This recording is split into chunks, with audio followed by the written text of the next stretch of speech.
We'll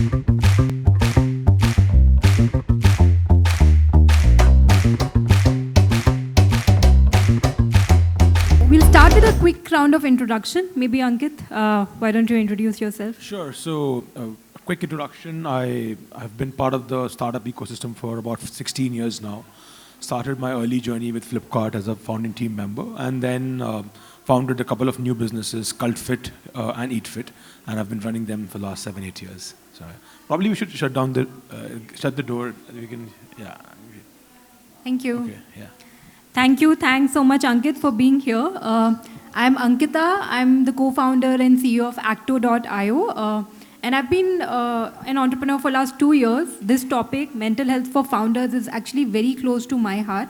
And Ankit is actually, especially, he's given talks on this topic at various events. So it'll be really interesting to learn from him. Before we start, can we know our audience a little bit? How many of you guys over here are founders? Oh, wow. That's pretty good. Almost everyone, like 90%. Other than that, is everyone working with a startup? Or, yeah, okay, great. And how many of you guys have had, faced mental health issue in your professional careers in the past? Raise your hand if you can. Oh, great. So about like some 30% of the audience. Great, guys. So we'll start with a very interesting question, which is, actually tell me if, in the audience itself, how many of you have a support system around you to help you, in your daily professional career? Like you have a support system, you have family, you have some kind of support system around you. Tell me with raising your hand. So about like 50% of the audience. Awesome. So starting with you, Ankit, can you describe the support system you have built around you and how crucial it has been in your journey as a founder? Right. So Ankita, if you talk about the support system, I think it's not something which you can acquire or you can build on a short period of time. It's an ongoing journey, and the support system also evolves with you as a founder during your journey. There are different facets to the support system that as you speak. So one, of course, is the immediate circle, which is your family, your close friends, and ability to be able to be candid with them, be like, no shadow kind of a thing, where you're not able to not share. You should be able to be very, very transparent and share all your demons with them. That's the immediate circle. And I think 90% people end up creating that circle by the virtue of how our society is. We all live in families. We are a pretty tight-knit society compared to a lot of other Western societies, if I talk about. The second is the professional network. A professional network where we all are founders. Many of us have co-founders, but there are many people who are solo founders. And that's a different journey altogether, being a solo founder. But if you have a co-founder, I think for both co-founders or 3 co-founders to be together, being a circle or a support system is super important, because that's where you are actually sharing on a daily basis. The journeys are very similar, the challenges are very similar. Of course, there would be different personal milestones in their respective lives, but the professional journey will mirror completely. So having a very strong personal rapport with the founder or a co-founder is super important. And of course, people who don't have a co-founder or who are solo founders, for them having very strong leadership team with whom you can, again, with a couple of people or a few people, have a very strong rapport of being able to share a lot of challenges that the company may face. What I've noticed is that a lot of young founders or even experienced founders, they sometimes are not entirely transparent with their senior most team, probably because they don't want to look weak, or they don't want to feel that runway kam hai company mein or something like that. You should be able to share the challenges very, very transparently with at least a few people. And if you have not built that team, then you're missing a very, very strong support system at work. And then of course there is board. I think for companies which are scaling fast or evolving fast, having a board of directors, the board is super important. At least with a couple of people on the board, you need to have a very strong relationship where they can be the sounding board. and all the professional issues can be discussed with them. And of course, for me, I've traveled through the entire journey from having key people at work, being as a sounding board, and having a strong board, having co-founder, and all of these pieces. But more importantly, in the last 3-4 years, or last 5-6 years, I've also built a support system around health and wellness. And that's something which I would encourage a lot of people to look at. It's something very simple, having a fitness trainer or a yoga instructor, having a dietitian or a nutritionist, or just having a psychologist whom you can speak to very often. I think these things are not expensive. These solutions are available very, very easily, especially in a city like Bangalore.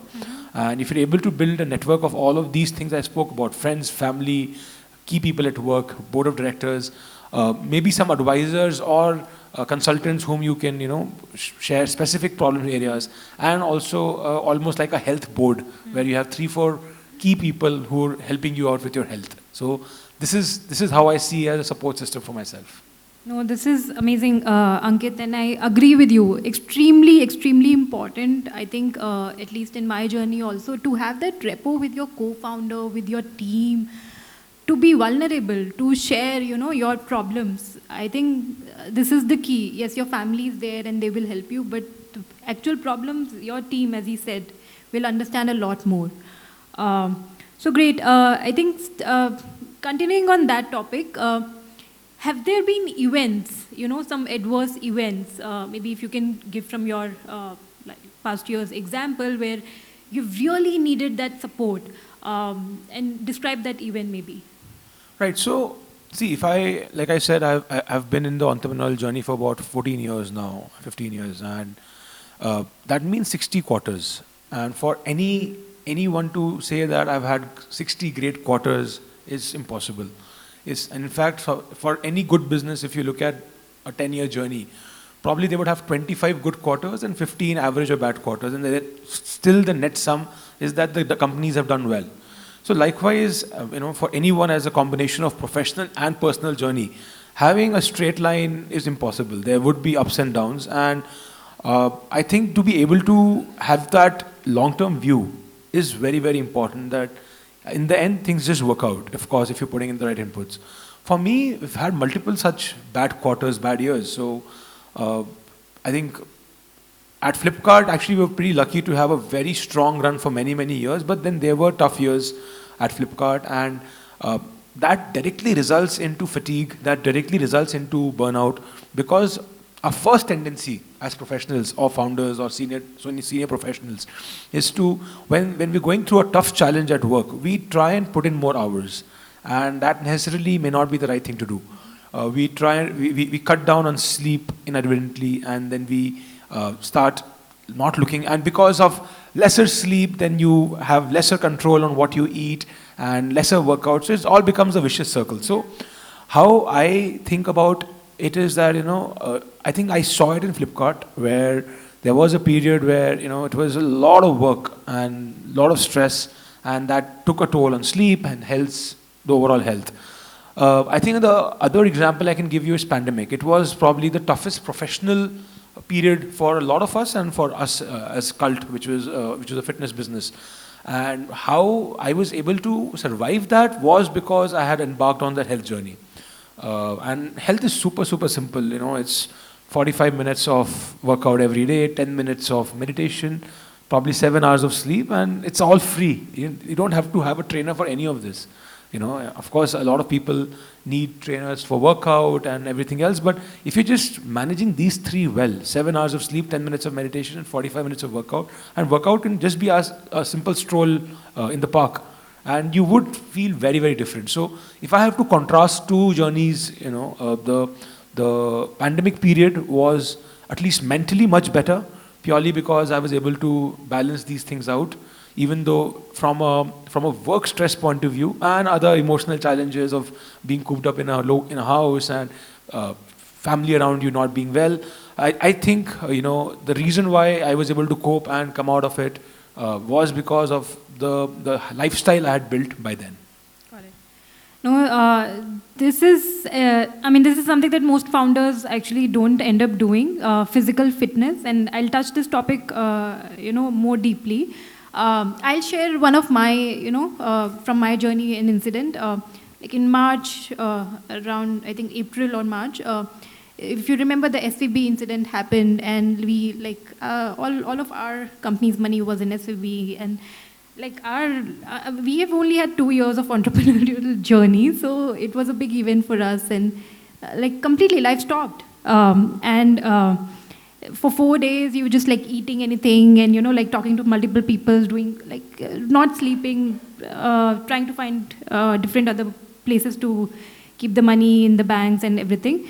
The point is, at that time, just being vulnerable with the team, with other people, trying to get help, that helped. That helped both me and my co-founder. We obviously didn't, go into, just physical fitness journey or meditate or do any of those. And I think those are really important things. Can we touch that topic a little bit more? Any daily, weekly habits as founders we should build? I don't do it well, and I would love to learn from you. Right. See, I think one thing which a couple of things that founders can take up is very difficult to start with, but can really build is the 7-hour sleep cycle. I sometimes see a lot of people taking pride in the fact that they sleep lesser and they're working hard, and it's their best year, so they need to put in more hours. But 7 hours is not tough. It can be pretty easy, and the impact of a 7-hour sleep on overall productivity, overall mood, overall mindfulness, ability to say no to things which you shouldn't be doing is much easier. So I think if I have to advise one thing for all founders, it is a 7-hour sleep. The other thing which of course you can practice in smaller aspects during work, during your regular life, is just mindful breathing. I realized, and that's something which again I had my own fitness journey, etc. But what I had never tried was mindful breathing, and I realized it only a couple of years back that it is very, very magical. It is nothing but just deep breaths multiple times a day, and you realize that your overall mood, your overall thoughtfulness just changes completely. And the last thing which I would say is a completely no phone or a no device hour during the day. It could be the first hour of the day, it could be the last hour of the day, but having these 3 small things will change things dramatically. The 7-hour sleep, 1 hour of no device, 1 hour of no device period during any part of the day. It could be during the day itself, where you realize that you are at office and so many things are happening at a workplace. So if you're able to just cut off and shut down your phone and go for a coffee alone, then it will help you really, really regather your thoughts. And lastly, like I said, mindful breathing. It can be during a meeting, it could be before a meeting, it could be while you are just working, and it will do wonders. No, awesome, Ankit. I think I don't do it. I would like to ask the audience, how many of you do meditation or maybe mindful breathing, as Ankit mentioned? If you can raise your hand. Very few, right? I think the question here would be why are people not able to do it? Have any of you tried meditating or? I've tried.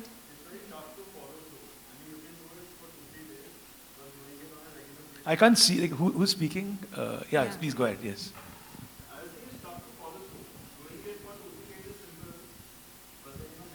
But when you tried the meditation, did you try guided meditation or? Videos on YouTube, there's Calm app. Yeah. So I've tried those 10-minute things. So you're saying during the 10-minute period it's tough, or just the continuity is tough? The continuity is tough, not the 10-minute thing. Mm-hmm. Of course, the 10-minute thing is also tough. After 5 minutes you get bored, but that's part of it. But let's say you do it for 2-3 days, 4 days sometimes. It's similar to, going to gym. Exactly, but did you ever try going to gyms? Yeah, probably 10 times. Yeah, I think it is the first 10 days of sore muscles. Yeah, I think a lot of people drop out in the first 10 days because your body is so sore. But you realize that each time you try, because you will, you're pretty young and you will try going to gym. You will try the gym journey, restart the gym journey multiple times in your life. And each time you will try, it will be the tough 10 days. Right. The day 11, day 12 gets much better. I think meditation is very similar. For me, I could have never imagined that, I can probably meditate. And the days that I'm able to meditate for 30 minutes at a stretch without guidance. And that's something which is exactly like, you're starting with a 5 kg dumbbell, and then you go on to lift 20 kg dumbbells when you're progressing, right? So I think it is very small. I think starting with 5 minutes itself is very, very easy. And like you said, Calm, Headspace, there are a bunch of good apps. And there is no easy way, but getting to day 14, of course there's so much literature around 14 days, habit building, etc. Getting to day 14 will really make it much better. And when you start seeing positive impact, see, all of us are very short-term in our, like we expect short-term results, all of us. And I think once you start seeing results, our body is also attuned to, doing things which gives us positive results and positive impact at work or a personal life. So my strong advice there would be to really make an attempt and follow through, and then it will be transformational. And start with probably 5 minutes. I think easiest to do is to start it before sleep. Sleep meditation is the easiest to start with, and there are wonderful sleep stories on Calm, Headspace, all these apps. So yeah. Thanks.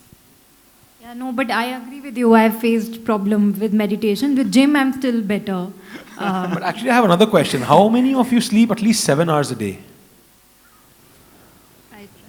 Yeah, but what stops that? Like, why? Is it because of too much work, or just it's not prioritized enough? Any reasons why 7 hours sleep is not possible? And when you wake up, you search for your phone?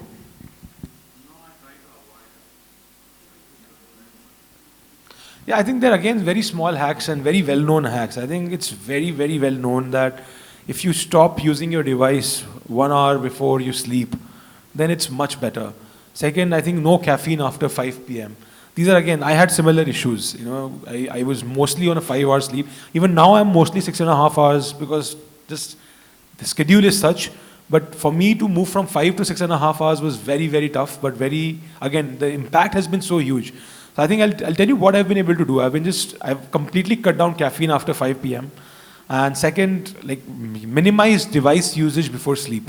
I think a lot of us also end up using Kindle before sleeping. That I strongly say that even that's not the best form of reading. If you can stick to a hard copy kind of a reading, using phones before sleep would definitely kill your sleep. And the last thing is, of course, again very well known, is finishing your last meal at least 3 to 4 hours before you go to bed. So 7 to 8 p.m. is the last you should be eating. So these are some of the hacks that have worked for me at least. Yeah. Yeah, I think the other thing that has impacted, I think, is night meetings with different time zones. Yeah. Oh, that's true. Yeah. I feel the But same. can't those be early morning? Like if you put because you can still do them early morning, right? Like 5 a.m., 6 a.m. or Yeah, no? but if there are like 10 people, then everybody has to agree to that, right? So if you have a customer meeting, you can't tell them to do a early Yeah, morning. the important thing is you have a stimulating conversation, could be positive or negative, then you need to kind of calm down after that, right? Right, so I think, that's a real problem. And what has worked for some people is like a 30-minute power nap during the day. Basically, it's about whether you get to the REM sleep or not. And you can actually achieve 30-minute REM sleep during the day as well if you are, using a sleep story or guided meditation. There's a format called Nidra Yoga, which is a guided sleep meditation. And it actually leads to REM mode of sleep right away. So these are some of the things which, so it's said that 30-minute is actually equivalent to 2 hours of overall sleep if you can hit the REM sleep directly. So that's another hack which people who have long work hours or late work hours use. Like a 30-minute power nap is something incredible. And which is why, it's okay to have snooze rooms in offices, because it is actually very, very helpful. It's not just a perk that you can, boast about to your teams, but a lot of people actually end up using that. I'd like to ask another question from the audience maybe. How many of you regularly, focus on your physical health? As Ankit mentioned, it's very important. You go to gym, you go for running, any kind of sport. How many of you focus on it actively? So that's about 40 to 50% of the audience. Anyone wants to share their journey from not focusing to now focusing and how that has helped them?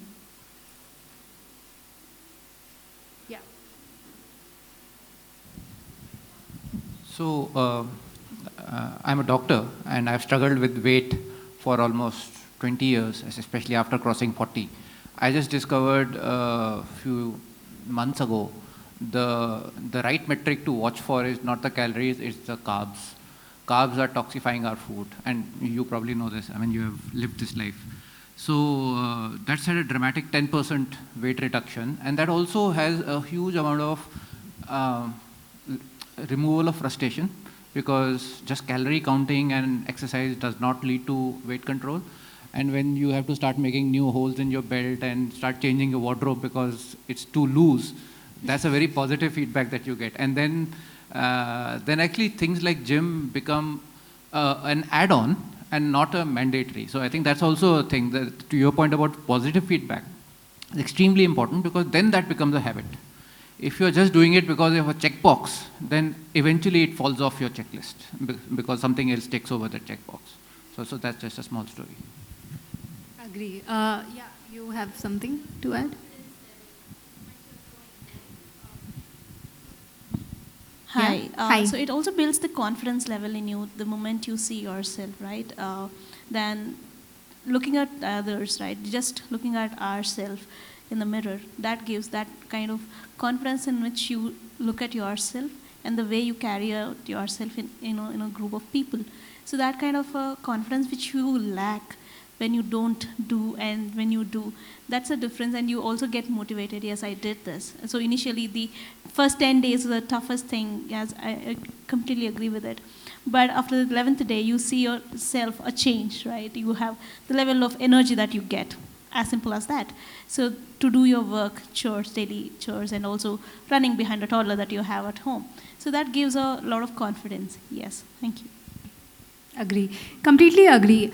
Is there anyone in the audience who's struggling to, go to the gym like 5 days a week, not able to take out time? I struggle. I honestly say every week that, hey, I'll go 5 days this week for sure.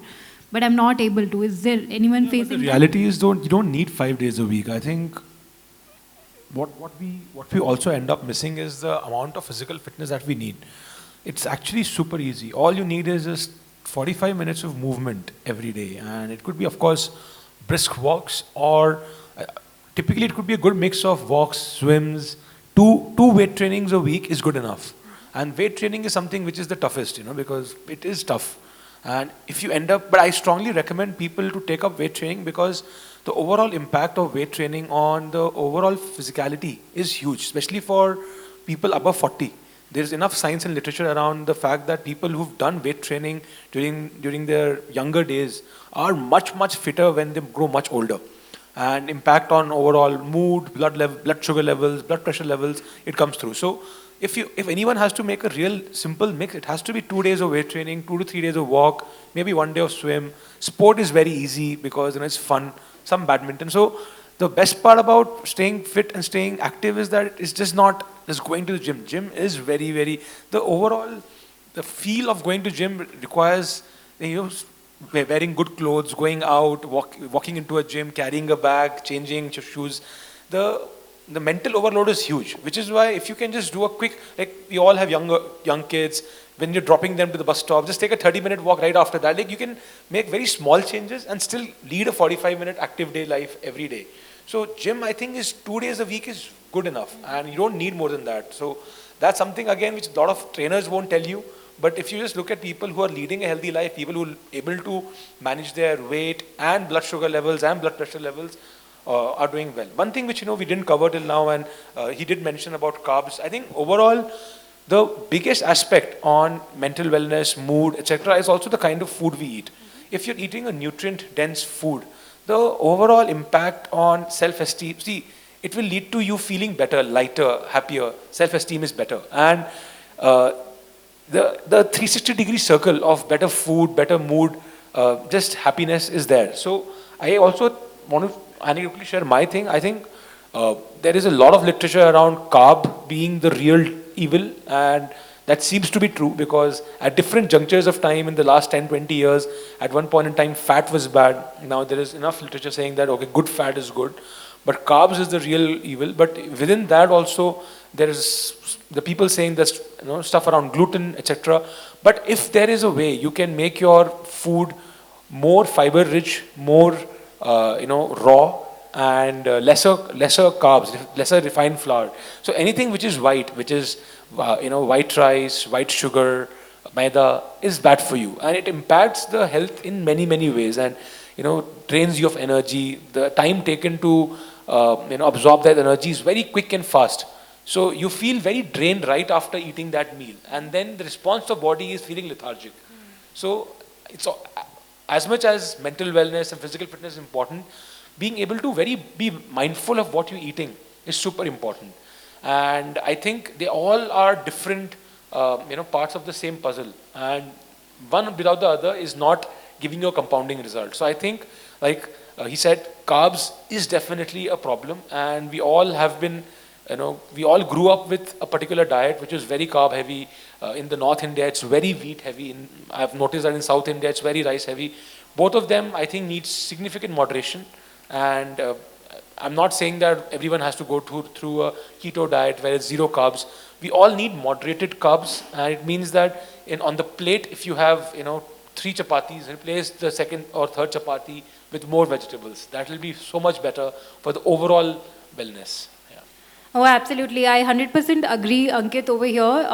I'll share my journey. I changed my entire food habits probably 7 years back. I'm on intermittent fasting like since 7 years. I don't eat after 6 p.m. I eat mostly salads. I don't eat wheat and maida and whatnot. And this has completely changed, my health lifestyle. I don't go to gym so much. I don't do physical fitness. I try to, but at least this part has taken care of a lot of things as well. And I want to ask from the audience, how many of you are struggling actually with the food habits? Like you say you want to switch to salads or you want to switch to healthy food diet. What is stopping you? Why are you not able to do it? If any of you can share your journey. Any struggles? Or maybe a success story, that you have moved from an unhealthy diet to a healthy diet. Anyone? Okay, and yeah. It's very early to say it's been successful, but I think I'm seeing some habit level changes. So I was struggling with taking home cooked food to office, and then you have 2 kids at home. There's too much going on, basically, to give yourself the time to prep your own meals in the way you think is useful for your metabolism, your body. So it had been a struggle for many years. So finally I gave in and I have taken a health coach, and he's actually kept me very disciplined. So now I honestly feel guilty if I have to have a deviation day or something. And I think I literally tell my husband that I've just hired somebody to nag me the whole day about what I'm eating. But I think it's been quite helpful. So it's a 3-month program, and I'm hoping that it'll make like permanent shifts in the way I look at food. But I think I needed that kind of almost like a nudge multiple times a day to make sure I was on track. Otherwise, it's really easy to slip off, especially if you're traveling on days like this, or I mean, there's so many deviations that happen, especially as founders, right? That there's always like an exception day. So I think, but just knowing what to do and what's the right way to balance each meal has been, in some sense, a revelation, which I was not looking at food like this before I engaged with this health coach. Wow, this is an amazing example of, how health coach can help us in our food journey. I want to touch one more topic which we haven't touched, professional help.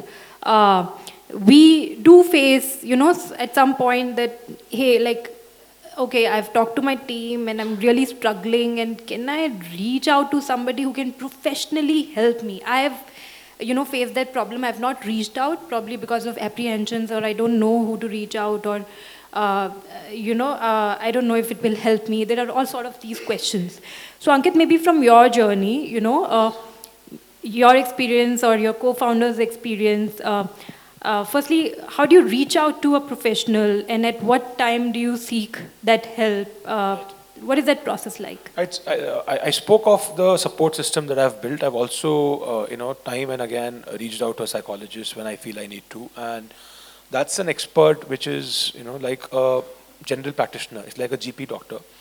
A lot of people, talk about taboo, talk about apprehensions of reaching out to a mental health specialist because there's so much misinformation around it. People say that, if you start taking pills, you can't get off it. But in 95% cases, you never get to that stage. That's the difference between a psychologist and a psychiatrist. A psychiatrist is someone who will treat you with medication and other therapies, which comes at a point where you are diagnosed with some severe mental health issues.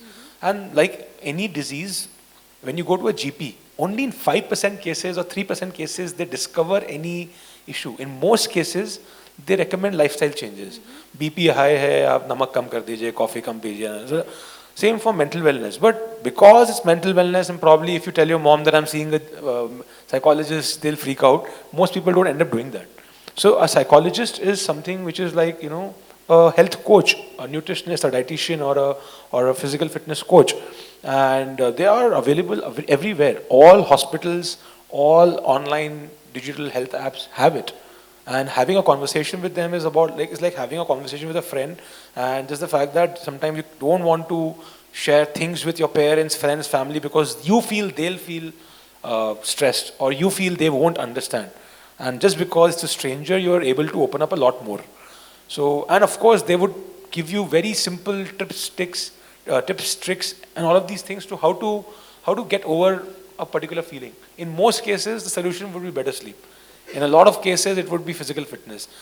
In most mental stress situation, the solution is physical fitness, purely because of the happy hormones, the dopamine and everything else, right? So it's well known. So if you visit a psychologist, it ideally would be like a 3-4 session conversation. At the end of it, you would just have 2 lifestyle changes recommended and you're done.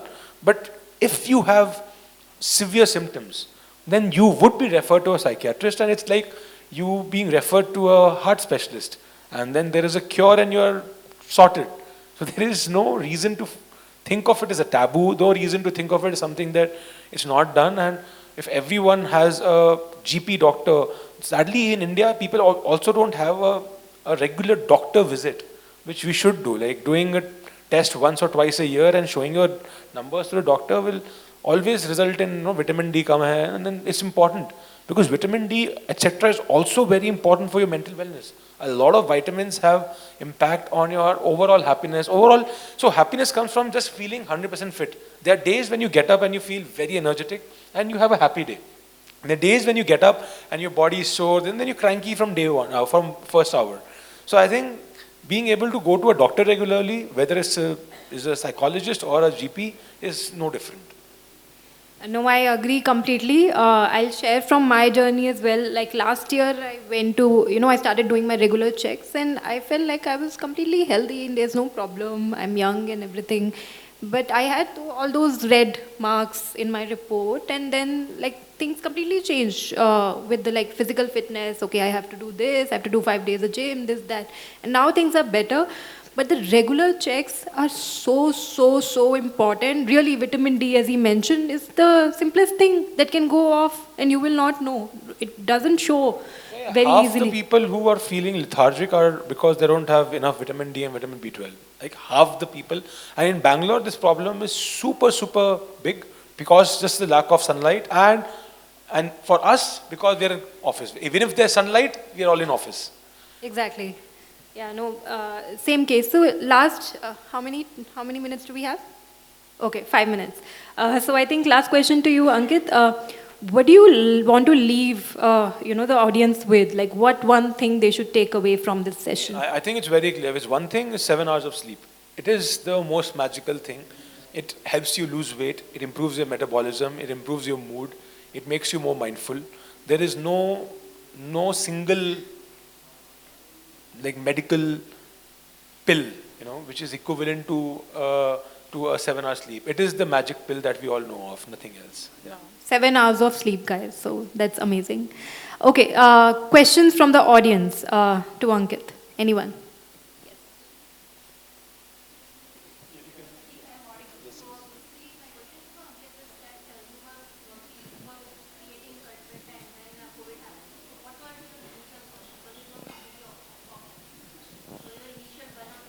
Yeah, I think initial 1 and 2 months we were not clear on how long will the centers be shut. And it was a lot of confusion, chaos, hope. But I think by month 3, 4, it became clear that it will be a long journey. It was a 12 to 18 month shutdown for our business, and we had to pivot to online and whatnot. So I think the first couple of months was very chaotic, managing 2,000 people, their payroll, everything. So it was very, very confusing, the whole first 2 years, first 2 months. Initially not, because we thought it would be like a 6 to 8 week thing, it's a 40-day shutdown, this, that. But then we realized that even with a 40-day shutdown, the gyms, even the government itself allowed gyms to come back in August 21. That was 16 months after the shutdown, 17 months after the shutdown. But even even if they would have opened up, people wouldn't come because it was close contact business. So first couple of months we were not very negative. Then when we realized that it's a long journey, then we had to figure out plan B, plan C, plan D. Yeah. I think there was one more person, yeah, here. Can we give the mic? Hi. So as a founder, we have multiple tasks daily which are there, right? Which we need to complete as soon as possible. So we always have anxiety. When we are doing one task, we are thinking about the another task that, okay, I have to complete this, I have to complete this, and nothing is getting done. So how do you handle that anxiety? Well, the question is, what if the task does not get done? What will happen? The question is, how do you manage? No, but I am asking you, like if you have 10 tasks to be done and only 4 get done and 6 we will do tomorrow, will it change? Will it shut down your company? Will it, like why do you have so many tasks every day? Why can't you just focus on lesser tasks every day? It's something which, we all really think that everything is, so I think a very, very simple framework is just to plot all your weekly tasks. First of all, you shouldn't have daily tasks. Even if I know it's easier for a Series E company to say that than a Series A or Seed. But in life, everything you can plot on, a 2x2 of urgency and importance. And if everything is urgent and important, then you're doing something really wrong. Because if you focus, because you should be focusing on important things. Because important things, if not done on time, then become urgent. So maybe, just take all your tasks and put it on urgent and important. Anything which is not urgent, not important, you can kill. I think a very strong symptom of not urgent, not important task is that it's always there in your list, it's never got done. So I think, it's always the case. So a visit to a dentist is that. So. Thank you. Yeah.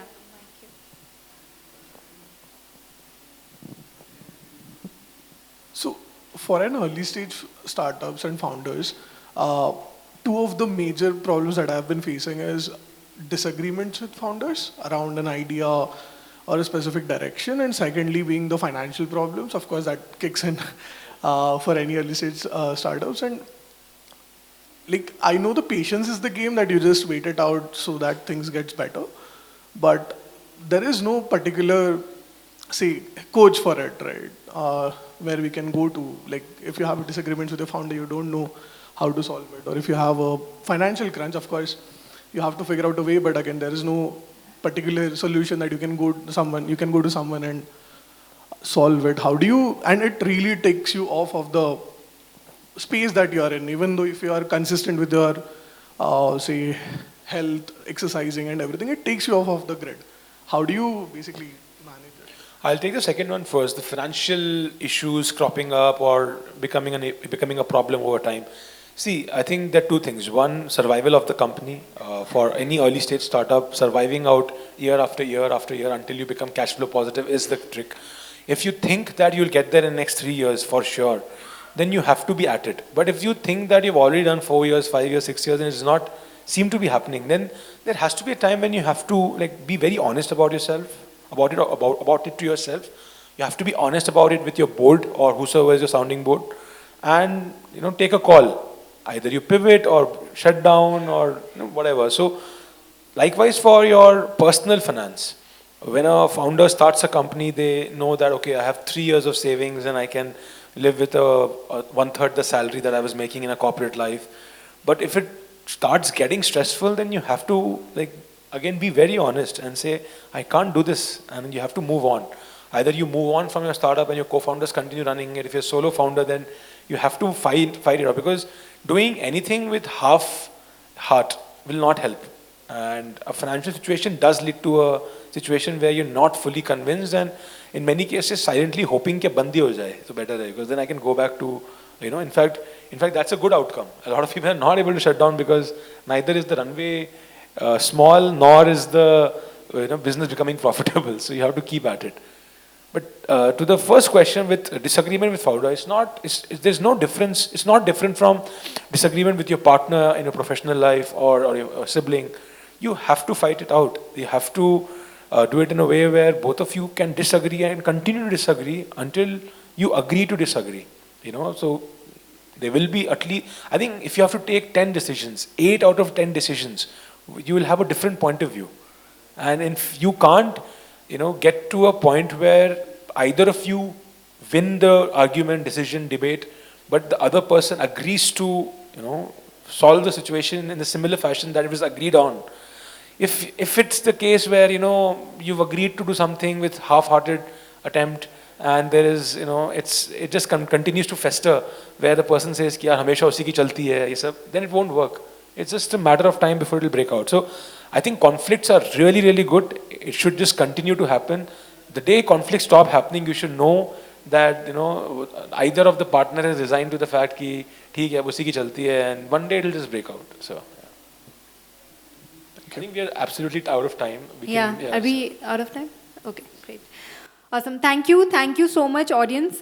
This was a great audience, and thanks, Ankit, for that discussion.